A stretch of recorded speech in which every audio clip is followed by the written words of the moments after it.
గోదావరి జిల్లాలో ప్రభువుని నమ్ముకొని ప్రార్థనకి వెళ్తున్నారని 6 కుటుంబాలను వెలేసారు. 6 కుటుంబాలను వెలేసేశారు. ఎటెళ్తుంది సమాజం? ఎటెళ్తుంది రాష్ట్రం? ఎటెళ్తుంది సమాజం? కేవలం ప్రభువుని నమ్ముకున్నారని, కేవలం చర్చికి వెళ్తున్నారని వ్యభిచారం చేసే వాళ్ళని వెలేయండిరా.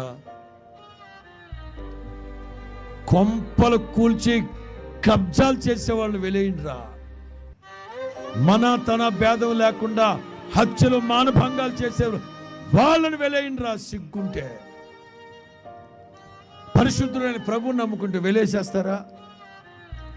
పరిశుద్ధుడైన యేసు క్రీస్తుని ఆరాధన చేస్తే వెలేసేస్తారా? ఎటెళ్తుంది సమాజం?